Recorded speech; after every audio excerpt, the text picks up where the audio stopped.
చంద్రబాబు నాయుడు గారు ఎప్పుడు అంటారు, నేను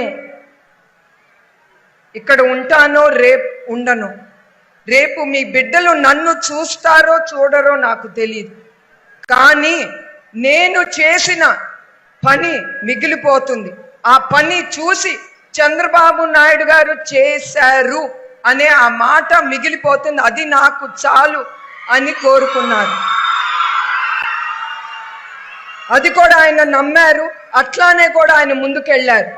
ఆయన ఒకటే అంటారు, పోలవరం శాశ్వతం, అమరావతి శాశ్వతం, రాయలసీమకి నీళ్లు తీసుకొచ్చింది శాశ్వతం, పట్టి సీమ శాశ్వతం, కియా మోటార్స్ శాశ్వతం, హైటెక్ సిటీ శాశ్వతం, జినామ్ వ్యాలీ శాశ్వతం, ఫైనాన్షియల్ డిస్ట్రిక్ట్ శాశ్వతం, ఓఆర్ఆర్ శాశ్వతం. ఇవన్నీ మిగిలిపోతాయి. రేపు డబ్బు కాదు మనం తీసుకెళ్లేది, మిగిలి పెట్టేది పోయేది మన మంచి పేరు, మనం చేసిన మంచి పనులు శాశ్వతం. అది ప్రజలు మీరు గుర్తుంచుకోవాలి చంద్రబాబు నాయుడు గారి నాయకత్వం అంటే.